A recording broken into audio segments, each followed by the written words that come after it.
What they didn't tell you about spironolactone for hormonal acne. Some derms call it an alternative to Accutane, but is it really? You're sitting in your doctor's office, you've tried everything to get rid of your hormonal acne, and so much has failed you. You might be feeling hopeless, and then your doctor says this magic word, spironolactone. And I guess right now you might be wondering, could this be the thing that finally helps me get back my clear, confident skin? Before you put your body through months of waiting, there's a huge secret most dermatologists won't tell you about spironolactone.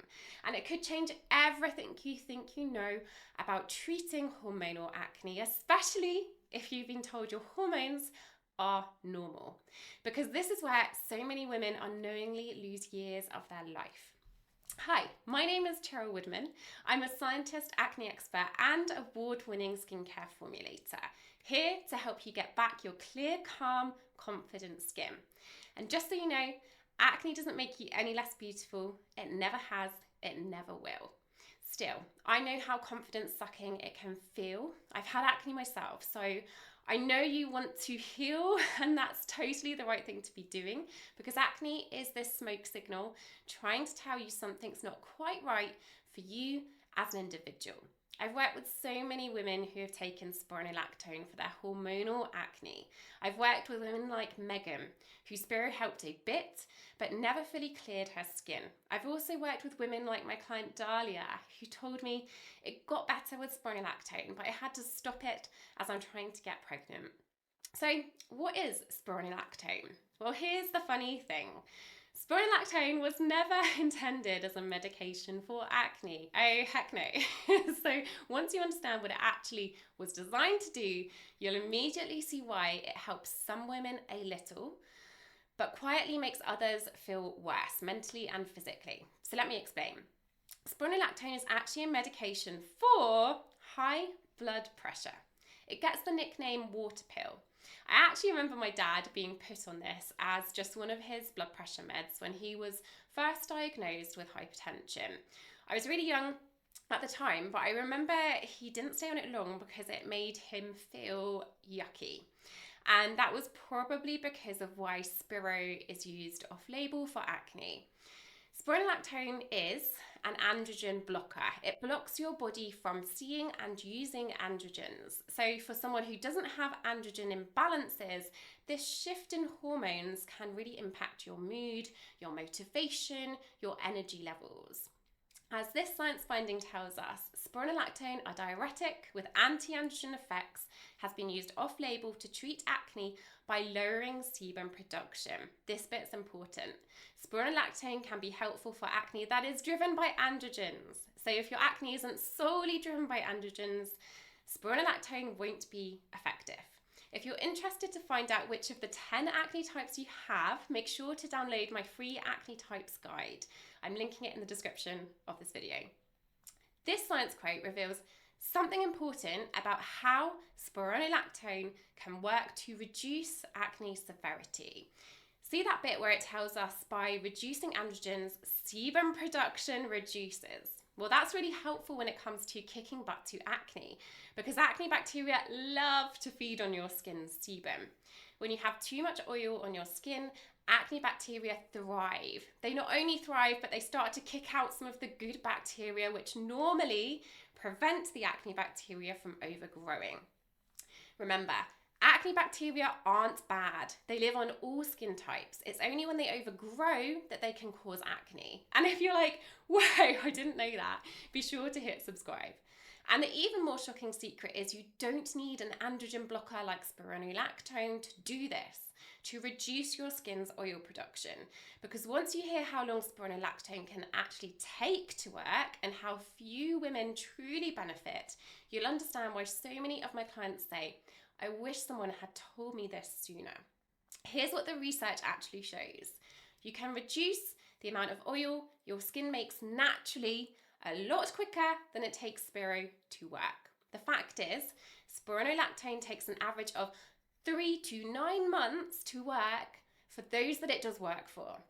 The Journal of the American Academy of Dermatology found, when they studied 403 women, that it takes an average of 6 months for spironolactone to have a significant clearing in 20% of women. So after 6 months, only 20% of women who were struggling with acne were significantly clearer. Then if people keep taking it for 9 months, that chance increases to 40%. So after 9 months, 40% of people taking Spiro will see a significant clearing of their acne. That's a long time to wait. A long time to be feeling embarrassed by your skin, hiding away, getting up 20 minutes early to put on a full face of makeup, maybe feeling that anxiety of how many new breakouts you'll see in the morning, and your confidence continually being destroyed because you feel like acne is all anyone sees of you. It's something that's constantly on your mind. The secret is, if you have androgen-induced acne, there's something causing your body to create more androgens than are normal for you as an individual. I'm going to say that bit again. Normal for you as an individual, because many women with androgen-induced acne have in range, or what the doctor might call normal, androgen levels. Let me know in the comments if that's what you've been told too, that your hormones are normal. I'll be making a video on that soon. Taking spironolactone for hormonal acne is like putting a plaster over what's causing your body to release more androgens. I think of it like wearing a pair of high heels that are a bit too big for you. You strut your stuff, but the whole time the heels rub and rub and rub, and eventually you get huge blisters that hurt so bad it makes you walk like you're limping. Taking Spiro for your acne is like putting a blister plaster on, but continuing to walk around in the high heels. Instead, we want to get you a pair of heels that fit. So meet my amazing client, Megan. She had tried everything to heal her acne, and her doctor eventually put her on 100 milligrams of spironolactone, which, by the way, is a standard starting dose. In Megan's words, it helped a bit, but it never fully cleared her skin. She also got some of the most common side effects, which are dizziness and dehydration. See, the way that Spiro works as a blood pressure medication, you might have picked this up from that first science quote we looked at. So did you see where it mentioned it was a diuretic? That means it causes your body to lose water. That can help to reduce blood pressure because it reduces the volume of blood in your vessels, and less blood volume means less pressure building up. But for someone who isn't experiencing high blood pressure, when your blood pressure drops because of spironolactone, it can cause you to feel dizzy, tired, and dehydrated. The other side effect you need to be aware of is that taking Spiro can cause your periods to go wonky. And that's because it's impacting your natural hormone balance. And it means your cycles can get way longer. And that's your body saying something isn't quite right here. So for Megan, Spiro helped but never fully cleared her acne. That's a sign there was more going on than just androgen imbalance.